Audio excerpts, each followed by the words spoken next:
Hello guys, I am Basant Kumar Verma and this is my YouTube channel. आज मैं आप लोगों के बीच ऐसे कुछ बहुत महत्वपूर्ण बातें करने जा रहा हूँ जो कि हमेशा लाइफ में यूज़ होने वाली और जानने वाली चीज़ है। तो आज मैं आप लोगों के बीच डिस्कस करने वाला हूँ कि ब्लड का जो फॉर्मेशंस होती है वो कहाँ पे होती है, क्यों होती है, क्या ज़रूरत पड़ती है कि ब्लड का फॉर्मेशंस हम लोग के बॉडी में चाहिए, और कैसे पता चलता है जिस जगह से ब्लड का फॉर्मेशन हो रहा है, जिस सेल से ब्लड का फॉर्मेशन हो रहा है, उसको कैसे पता चलता है कि अब हमको ब्लड की ज़रूरत है। तो जिस टाइम हम लोग को इंजरी हो जाती है, कहीं कट जाते हैं, कभी एक्सीडेंट हो जाती है, तो उस टाइम में ब्लड की जो फॉर्मेशंस की रेट है वो क्यों बढ़ जाती है।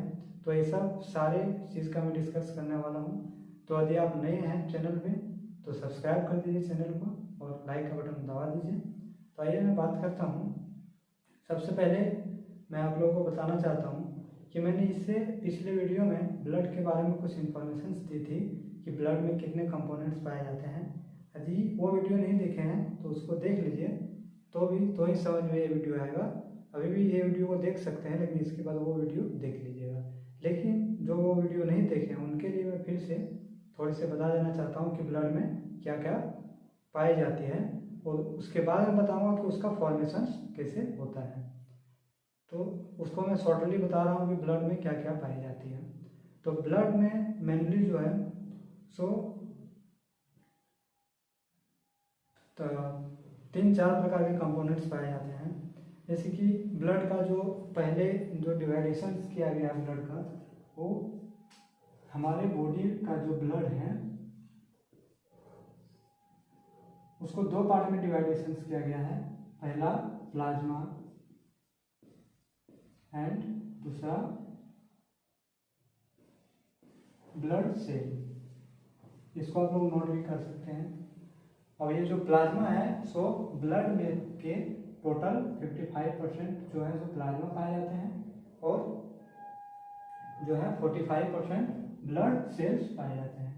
और स्टूडेंट्स एक जो याद रखिएगा, ब्लड सेल्स को ब्लड कॉर्पोसेल्स भी कहते हैं। ब्लड सेल्स को ब्लड कॉर्पो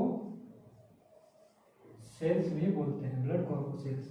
अब बात रही कि प्लाज्मा का, तो प्लाज्मा में होते हैं 3 कंपोनेंट्स। पहला होते हैं वाटर जो होते हैं सो 90% होते हैं। दूसरा होती है प्लाज्मा प्रोटीन।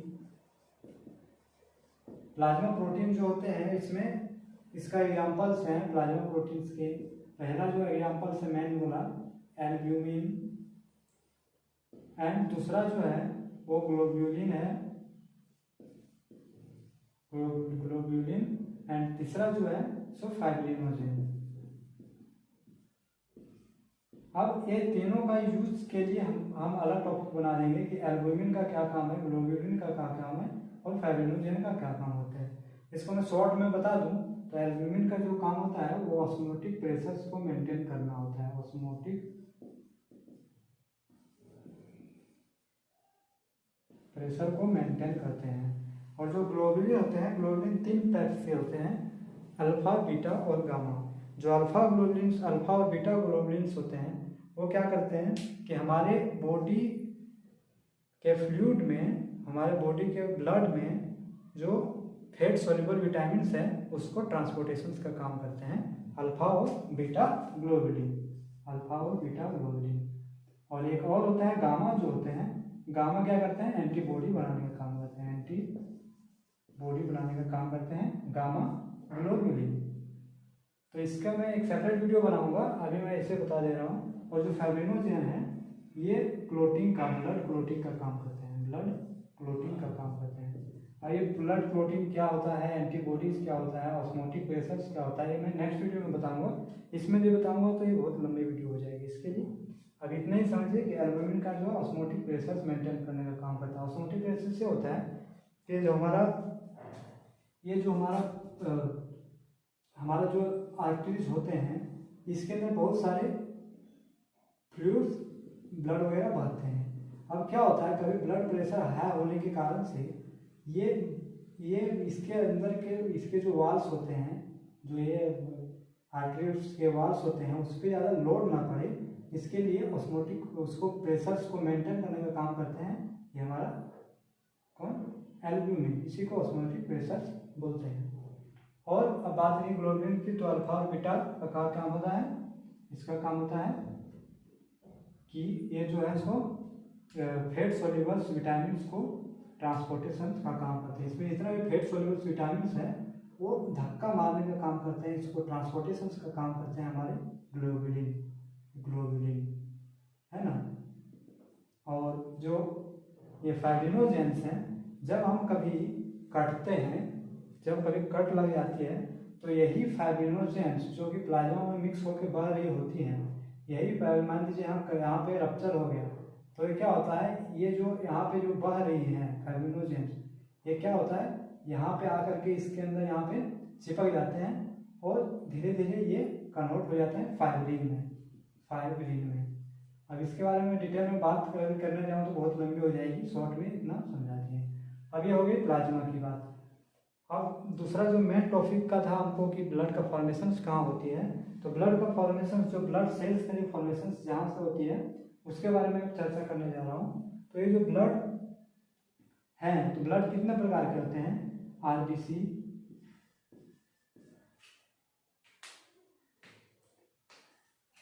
हो गया, फिर डब्ल्यूबीसी एंड प्लेटलेट। ये जो ब्लड सेल्स हैं इससे फॉर्मेशंस होते हैं ये सब तीनों। ये जो ब्लड सेल्स हैं तो कॉर्पोसेल्स हैं, इससे फॉर्मेशंस होते हैं ये तीनों। तो इस सेल्स के बारे में मैं बात करने जा रहा हूँ कि ये सेल्स कहाँ पे पाई जाती है और कितनी मात्रा में पाई जाती है और कैसे ये अपना कैसे डिवाइडेशन हो करके आरबीसी, डब्ल्यूबीसी और प्लेटलेट्स का फॉर्मेशन करते हैं। तो इसको मिटाना पड़ेगा।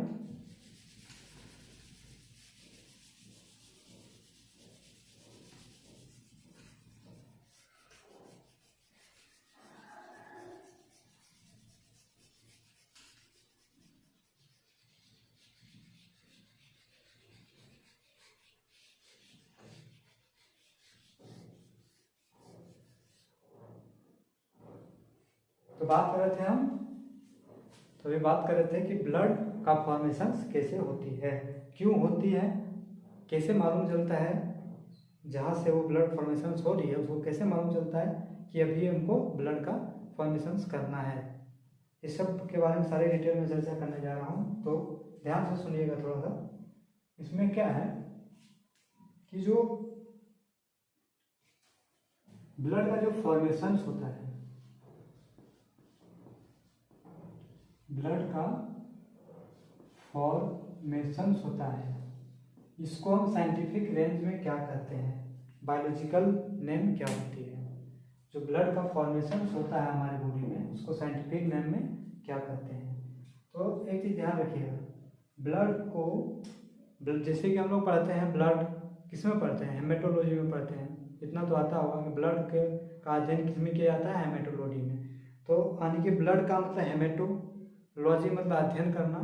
इसी तरह से ब्लड हेमेटोलॉजी कहा गया है, ब्लड के बारे में अध्ययन करना। हेमेटो मतलब ब्लड और लॉजी का मतलब अध्ययन करना, यानी कि हेमेटोलॉजी के अंदर हम लोग क्या करते हैं, ब्लड का अध्ययन करते हैं। और जो ब्लड का फॉर्मेशन होती है उसको हम लोग बोल देते हैं, सेम वे में ब्लड को क्या बोल देते हैं, अबोली हेमेटो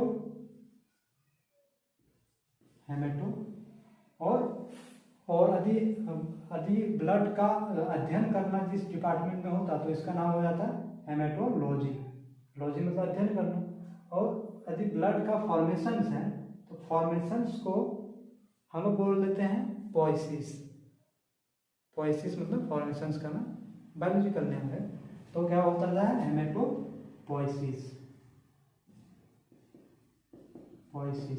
हेमेटोपोइसिस। इसके अंदर हम लोग पढ़ते हैं ब्लड का फॉर्मेशन, यानी कि आज हम लोग पढ़ने जा रहे हैं हेमेटोपोइसिस कैसे होती है, हेमेटोपोइसिस क्या होती है।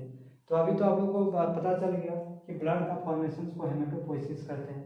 इसको हम लोग इस तरह से लिख सकते हैं कि hematopoiesis is the process of in which the blood formations in our body.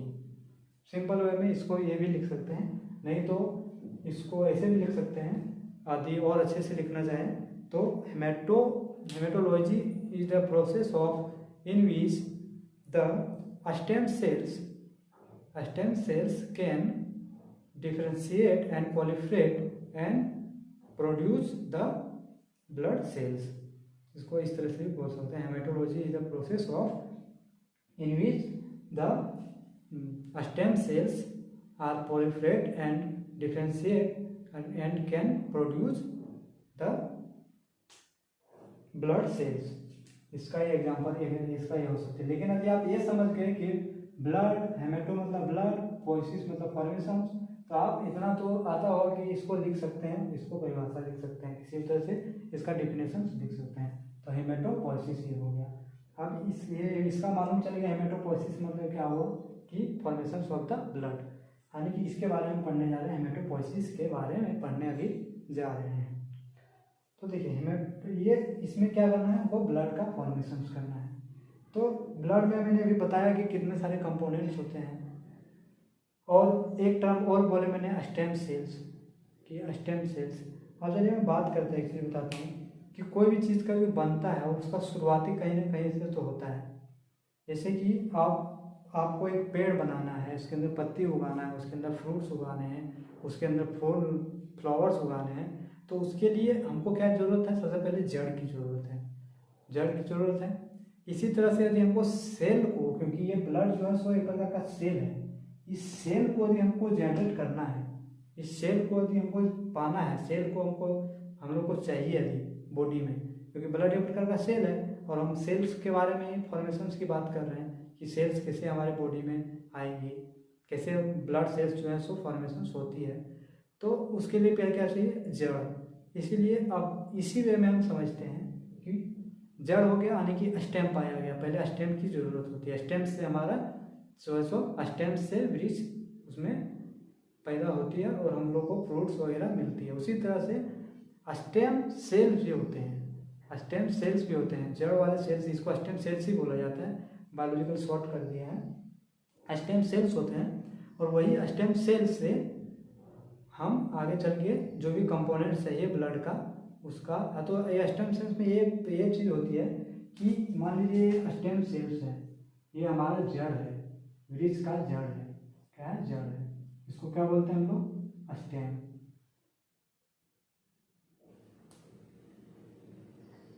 Sorry ये तो रूट हो गया इसका, स्टेम्स मतलब जड़ नहीं, रूट हो गया।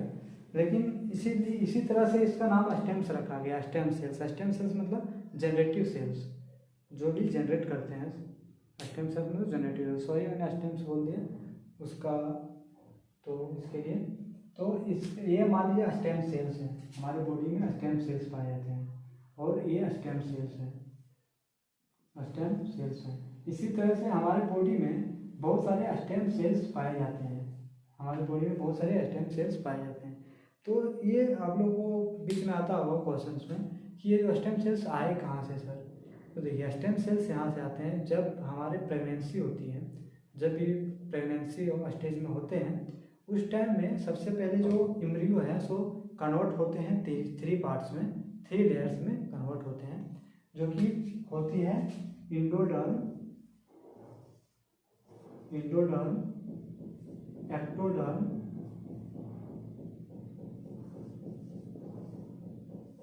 और मेसोडर्म।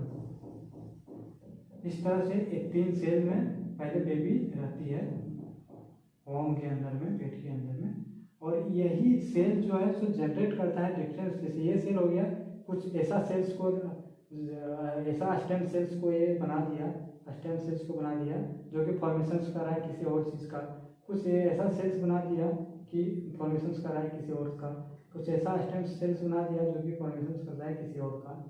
तो इसमें क्या है, इसी तरह से ये हमारे जब चाइल्ड रहते हैं वॉम के अंदर में, तो उसी टाइम में ये स्टेम सेल्स की बन जाती है। अब ये स्टेम सेल्स स्पेशल प्रकार के स्टेम सेल्स होते हैं जो कि फॉर्मेशन करते हैं ब्लड का। तो स्पेशल तरह के स्टेम्स को हम लोग बोल देते हैं, क्या बोल देते हैं, हेमेटोपोइटिक स्टेम सेल्स, क्योंकि हेमेटो मतलब ब्लड और पोएटिक मतलब फॉर्मेशन करने वाला, पोएसिस मतलब प्रक्रिया और पोएटिक मतलब फॉर्मेशन करने वाला, यानी कि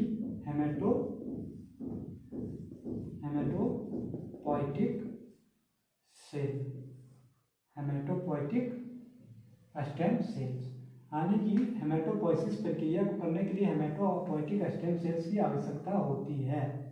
ये समझ में आ गया। हेमेटोपोएटिक स्टेम सेल्स क्या कहते हैं, इसको शॉर्ट में बोल देते हैं हम लोग HSC cells, haematopoietic stem cell. समझ में आ गया, ये हो गया हमारा हेमेटोपोएटिक स्टेम सेल्स। अब ये हेमेटोपोएटिक स्टेम सेल्स पाए कहाँ जाते हैं हमारे बॉडी में, तो ये देखिए कहाँ पे पाए जाते हैं। हमारे जो बोन्स होते हैं, जो भी बड़े बड़े बोन्स होते हैं, जैसे रेडियस हो गया, अल्ना हो गया, टिबिया हो गया, फेबुला हो गया। मान लीजिए हम ले लेते हैं टिबिया के बारे में बात करते हैं। तो टिबिया की स्ट्रक्चर इस तरह से होती है। यह रहा हमारा टिबिया हुआ मतलब बोन्स है, ये हमारा बोन्स है, यार बोन्स है। अभी बोन्स के अंदर में स्पेस होती है, आप लोग देखे होंगे बहुत सारे जो नॉन वेजिटेरियंस जो लोग हैं, नॉन वेजिटेरियंस, उसमें देखे होंगे कि उसके अंदर स्पेस होते हैं और कुछ रेड टाइप का यहाँ पे आपको देखने को मिलेगा। तो यही होते हैं स्टेम सेल्स, जो हेमेटोपोएटिक स्टेम सेल्स होते हैं, यही होते हैं हेमेटोपोएटिक स्टेम सेल्स। तो यहाँ पे हमारा हेमेटोपोएटिक स्टेम सेल्स आ गया। तो ये क्या होते हैं, हेमेटोपोएटिक स्टेम सेल्स जो होते हैं, ये धीरे धीरे जब, लेकिन इसको हेमेटोपोएटिक स्टेम सेल से हमारे जो भी आरबीसी हैं, डब्ल्यूबीसी हैं, प्लेटलेट्स हैं, उसका फॉर्मेशन होती है। तो हम बात करते हैं कि कैसे क्या प्रोसेस होती है इसको और क्यों होती है इसमें प्रोसेस। मान लीजिए हमारे बॉडी में ब्लड बनते रहे, तो हो सकता है ये हमेशा बनाते रहे, ऐसे तो बनाते हैं, जितना हमारे बॉडी में जितना ब्लड मरते हैं, आरबीसी मरते हैं, उतना तो ये तो बनाते हैं। तो वो इस तरह से कैसे पता चलता है इनको कि इतना सेल्स आज हमारे बॉडी में मरा। ऐसे मैनुअली जो है सो डेली जो बनते हैं ब्लड हमारे बॉडी में, तो 10⁻11 से 10⁻12 इतना हमारी बॉडी में इतना ब्लड बनते हैं। तो इनको कैसे मालूम चल जाता है बोन मेरो को, ये स्टेम सेल्स को, कि अब हमको डिवाइड होकर के बहुत सारे सेल्स बनाने हैं। स्टेम सेल्स हो गया ये जड़ से। अब इसको कैसे पता चलता है कि हमको और ज़्यादा सेल्स बनाने हैं। तो इसके लिए क्या होता है, एक फैक्टर्स हैं हमारे किडनी में। जब ब्लड किडनी के अंदर हमारा किडनी के अंदर में पास होकर के जाते हैं, किडनी के अंदर जब पास होते हैं, तो यदि ये ब्लड में आरबीसी वगैरह जिस कंपोनेंट्स की मात्रा कम है, मान लीजिए डब्ल्यूबीसी कम हो गया हमारे ब्लड में, तो आरबीसी कम हो गया, तो यहाँ पे आने के बाद इनको पता चल जाता है किडनी को कि नहीं हमारे यहाँ पे इसमें कम आ रहे हैं। क्योंकि जब ये इससे जब वाटर को अवशोषित करके जब हमारे यूरेथ्रा के थ्रू से जब बाहर निकालते हैं, इसकी यूरिनरी ब्लड में जमा करते हैं, उस टाइम इसको ब्लड्स की मात्रा भी चेकिंग हो जाती है कि ब्लड में क्या कितनी परसेंटेज में है। अभी मान लीजिए इसको पता चला कि यहाँ पे रेड ब्लड सेल्स इसके अंदर कम आ रहे हैं, तो क्या करता है, एक ये रिलीज कर देता है, एक हार्मोन रिलीज कर देता है, फिर से यही ब्लड में हार्मोन रिलीज कर देता है, जिसको नाम बोलते हैं इरिथ्रोपोइटीन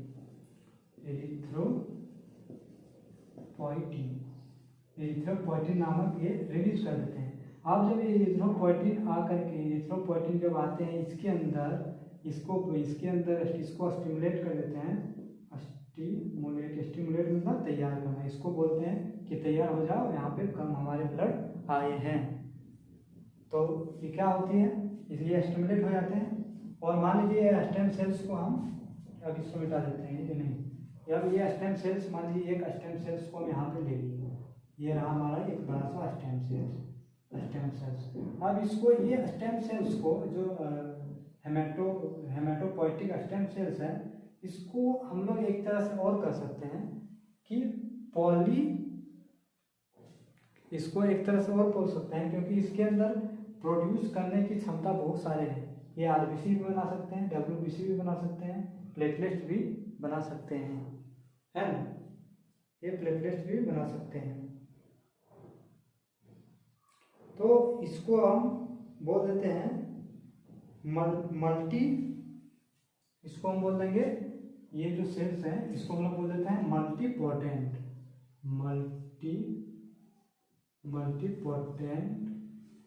पोटेंट स्टेम सेल, या तो इसको बोल सकते हैं मल्टीपोटेंट, कौन सा सेल्स है ये, स्टेम सेल्स है। स्टेम सेल्स में कौन सा है, क्या चीज का स्टेम सेल्स है, तो हेमेटोपोइटिक स्टेम सेल्स है, यानी कि MHSC, haematopoietic multipotent haematopoietic stem cells हो गया ये, है ना। इसको इसीलिए मल्टीपोटेंट्स बोले क्योंकि ये बहुत सारे सेल्स का जनरेटिव कर सकते हैं। अब इसमें ये फिर दो डिवाइडेशंस में पार्ट होते हैं। ये अपना जो है सो डिविजन्स करते हैं, जब ये इसके पास आता है तो बोलता है भाई उठो अब जाओ और इसको डिवाइडेशन चालू करो। तो ये क्या करते हैं, अपना जो सेलुलर डिविजन्स होता है वो ये सेलुलर डिविजन्स कर लेते हैं, और ये सेलुलर डिविजन्स करके मान लीजिए ये सेलुलर डिविजन्स कर लिए, और ये किस टाइप का सेलुलर डिविजन्स करते हैं, तो इसका जो सेलुलर डिविजन्स का टाइप है, एक मिनट का पानी पी लेते हैं।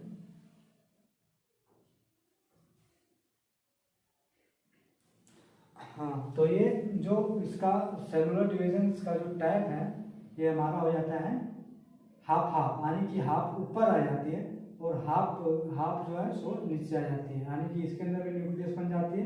पहले न्यूक्लियस का डिविजेशन होता है, उसके बाद ये आधा नीचे आ जाते हैं, आधा वहीं पे रह जाते हैं, यानी कि पेरेंट सेल जिंदा ही रहते हैं हमेशा। वरना पता चले कि ये आधा निकल के आ गया, ये तो बन के निकल गया ब्लड में, धीरे धीरे पूरा खत्म। बॉन्स तो इतने ही होते हैं, हम लोग को जिंदगी भर निकालना है, तो इसके लिए क्या होता है, ये अपना जो है सो डिविजन्स करते हैं हाफ। इसको बोलते हैं हम लोग असिमेट्री डिविजन्स, यानी कि ये असिमेट्री डिविजन्स करते हैं मल्टीपोटेंट सेल्स,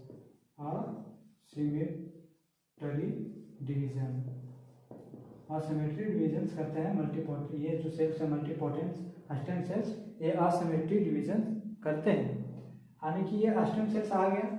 अब ये स्टेम सेल्स क्या करते हैं कि जो मल्टीपोटेंट्स, ये तो या तो बन जाता है हमारा जिसके पास दो कंडीशंस आ जाते हैं। मान लीजिए इसके अंदर आरबीसी, डब्ल्यूबीसी या तो प्लेटलेट्स की कमी हो गई, तो वो यहाँ से डिवाइड होकर के इस तरह से यहाँ पे एक प्रकार का सेल बनाते हैं जो कि तीनों बनाने का काम करते हैं। कौन कौन बनाने का काम करते हैं, प्लेटलेट्स को बनाने का काम करते हैं, और आरबीसी का बनाने का काम करते हैं, और डब्ल्यूबीसी को बनाने का काम करते हैं। तो एक सेल इसी का जो अगर एक प्रकार का सेल्स बन गया, इस प्रकार का सेल्स बन गया, तो ये तीनों बनने का काम करेगा। यही सेल्स इस प्रकार का सेल में कन्वर्ट हो गया, तो ये हमारा जो मोनोसाइट्स होते हैं, ये जो है सो मोनोसाइट्स और जो लिम्फोसाइट्स होते हैं ये बनाने का काम करते हैं। इस प्रकार का सेल्स मोनोसाइट्स और लिम्फोसाइट्स बनाने का काम करते हैं ये सेल्स। तो इस सेल्स का नाम स्पेसील्स है। ये सेल जो स्टेम सेल्स जो है ये तो ये सेल्स है ही, और ये सेल्स या तो इसमें अगर कन्वर्ट हो गया, अच्छा इसमें कन्वर्ट हो गया तो इसका नाम अलग हो जाएगा। इसमें कन्वर्ट हो गया, अच्छा हमारे बॉडी को ये चाहिए होगा लिम्फ चाहिए होगा, तो ये लिम्फ में कन्वर्ट हो जाएगा। यदि आरबीसी की जरूरत होगी तो ये आरबीसी में जरूरत हो जाएगी। आरबीसी, डब्ल्यूबीसी और प्लेटलेट्स को आप जानते हैं, लेकिन लिम्फ क्या होती है, लिम्फ के बारे में थोड़ा सा बता देते हैं, तो ये समझ में आएगा कि ये लिम्फ क्यों बनती है, आरबीसी ये लिम्फ क्या होती है। बहुत सारे स्टूडेंट्स को पता होगा कि लिम्फ क्या होती है, लेकिन शॉर्टकट में मैं बता देना चाहता हूँ कि लिम्फ आखिर होती क्या है। तो लिम्फ की बात करते हैं, तो जब हमारा ब्लड आर्टरी से फ्लो होते हुए जब हमारे टिश्यूज के पास जाते हैं, तो ये आर्टरी क्या है, बहुत मोटी नली होती है, फिर ये कैपिलरीज में चेंज हो जाती है। इस तरह से बहुत सारी कैपिलरीज में चेंज हो जाती है, और ये कैपिलरी जो है सो हमारे सेल्स के पास से गुजरती है, और यहाँ पे जो ब्लड है इससे न्यूट्रिएंट्स ये एब्जॉर्ब कर लेते हैं। न्यूट्रिएंट्स क्या कहते हैं, ये एब्जॉर्ब कर लेते हैं, देखिए एब्जॉर्ब कर लेते हैं, और एब्जॉर्ब करने के दौरान यहाँ पे जो भी मेटाबॉलिज्म हो रहा है उसके कारण से जो भी कार्बन डाइऑक्साइड रिलीज हो रहे हैं, वो कार्बन डाइऑक्साइड फिर से ये एब्जॉर्प्शन प्रक्रिया के द्वारा ये ब्लड में आ जाते हैं, और फिर ये बड़े से वेन में चले जाते हैं और इसके अंदर इसीलिए बोला जाता है कार्बन डाइऑक्साइड युक्त ये है ब्लड। अब इसके अंदर लिम्फ क्या है, तो देखिए कुछ वाइट ब्लड सेल्स जो हैं ये नली को पार करके, वैसे आरबीसी कभी भी सेल्स के अंदर घुसते नहीं, उसके पास से गुजरते हैं, लेकिन डब्ल्यूबीसी जो है वो इतने छोटे होते हैं कि कभी कभी ये सेल्स के अंदर चले जाते हैं। यदि सेल्स के अंदर वो जाते रहेंगे तो एक दिन हो सकता है कि सेल्स डैमेज हो जाए, ब्लास्ट हो जाए। इसके लिए हमारा एक लिम्फ सिस्टम होता है इसके अंदर, सेल्स के टिश्यूज के अंदर, और वो लिम्फ सिस्टम क्या कहते हैं, इसके अंदर लिम्फ स्पेशल प्रकार का फ्लूइड पाए जाते हैं और जो वाइट ब्लड सेल्स आए इसके अंदर ये इसको अवशोषित करके फिर पुनः जाकर ब्लड में पहुंचा देते हैं। यदि ये प्रक्रिया नहीं होता तो हमारा सेल्स में स्वेलेशन आ सकता है और इसका डिजेनरेट मर भी सकता है, डाई भी हो सकता है। इसके लिए लिम्फ की जरूरत होती है। ये जो लिम्फ का फॉर्मेशन होता है ना, इसका इसीलिए जरूरत होती है। तो ये फॉर्मेशन कौन करता है, ये सेल। यदि इस प्रकार का यहाँ पे मालूम चला इसको किडनी को कि नहीं हमको तो लिम्फ चाहिए, तो इसको ये बोलेगा, ये रिलीज कर देगा एरिथ्रोपोएटिन, ये एरिथ्रोपोएटिन जाएगी बोन मेरो के पास, बोन्स के पास, और बोन्स के अंदर में जो गैपिंग है उसके अंदर जो हमारे ये स्टेम सेल्स भरे हुए हैं ये, और इसको जो खाली स्पेस को बोन मेरो बोल देते हैं, बोन मेरो बोलते हैं, ठीक है। और ये जो हड्डी है उसको ऑस्टियोसाइट्स बोलते हैं, ऑस्टियो ऑस्टियो मतलब जहाँ भी ऑस्टियो वर्ड आया, ऑस्टियो वर्ड आया जहाँ भी, इसको नोट कर लीजिए, ऑस्टियो जहाँ पे वर्ड आया आप समझ लीजिए कि ये बोन्स के बारे में बात कर रही है। ऑस्टियो यहाँ पे लिख देते हैं, और ऑस्टियो जहाँ पे आया वो समझिए कि बोन्स के बारे में बात हो रही है। तो ये बोन्स ऑस्टियोसाइट्स बोलते हैं इसको, यानी ये जो है सो ऑस्टियोसाइट्स यानी कि बोन्स के अंदर में भरा हुआ, साइट्स मतलब सेल, साइट्स मतलब सेल, इसको ऑस्टियोसाइट्स भी बोलते हैं। बोन्स ऑस्टियो यानी कि बोन के अंदर भरा हुआ सेल्स को यानी कि साइट, इसको बोलेंगे ऑस्टियोसाइट। समझ में आ गया ऑस्टियोसाइट्स क्या होती है। अब हम बात कर रहे थे कि इसकी ज़रूरत क्यों होती है, तो इसकी ज़रूरत क्यों होती है आपको पता चल गया कि हमारे जो सेल्स होते हैं जो हमारे ब्लड जो है इसके पास से जब गुजरते हैं तो इसमें जो है सो कुछ डब्ल्यूबीसी आ जाते हैं, और आने के बाद ये उसी के अंदर आ जाए सेल्स के अंदर तो ये ब्लास्ट हो सकते हैं। इसको पुनः से इसको ब्लड में पहुंचाने का काम करते हैं हमारा लिम्फ सिस्टम, यानी कि लिम्फ काम करते हैं। तो इस तरह से ये हमारा हो गया। अब ये क्या होता है, यदि प्लेटलेट्स की कमी हुई तो ये सेल्स चेंज हो जाते हैं प्लेटलेट्स बनाने वाला सेल में, प्लेटलेट्स बनाने वाला सेल्स में, जिसको हम लोग बोल देते हैं ये सेल्स प्लेटलेट्स बनाने वाला सेल्स में। इसलिए फर्स्ट कन्वर्सन में हो जाता है थ्रोम्बोसाइट्स चेंज हो जाते हैं थ्रोम्बोब्लास्ट में, थ्रोम्बोब्लास्ट फिर चेंज हो जाते हैं थ्रोम्बोसाइट्स में, साइट्स मतलब सेल होता है, ब्लास्ट मतलब कैविटी होता है, मतलब कि ब्लास्ट मतलब ये भी सेल्स होता है, लेकिन ब्लास्ट मतलब कैविटी भी बोल सकते हैं, मतलब इस ब्लास्ट मतलब जेनेटिव सेल्स भी होता है, यानी कि थ्रोम्बोसाइट्स है। और ये थ्रोम्बोसाइट्स चेंज हो गया थ्रोम्बोब्लास्ट चेंज हो गया थ्रोम्बोसाइट्स में, और ये फिर से हो गया हमारा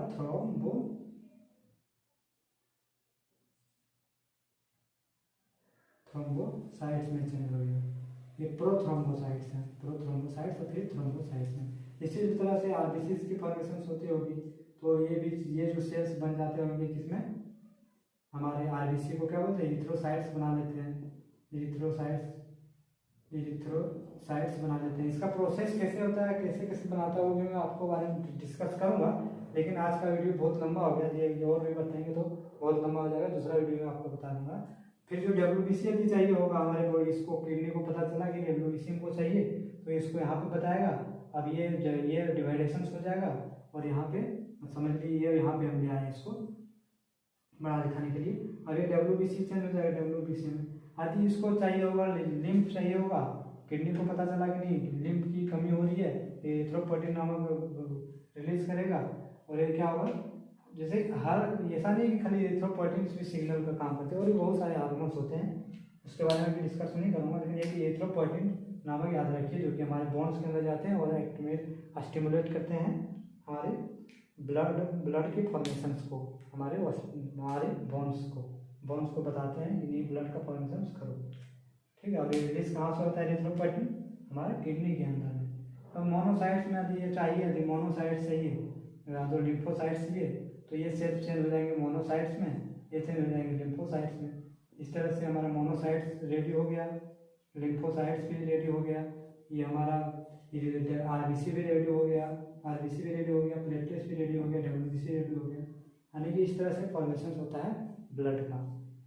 तो आशा करता हूँ कि इससे आप लोगों को कुछ ना कुछ तो समझ आई होगी।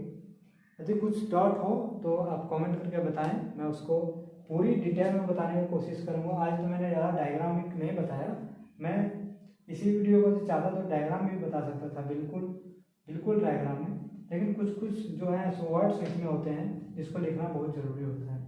इसको डायग्राम में भी बता सकते हैं, लेकिन क्या है, इसको डायग्राम में मैं नेक्स्ट वीडियो में बताऊँगा।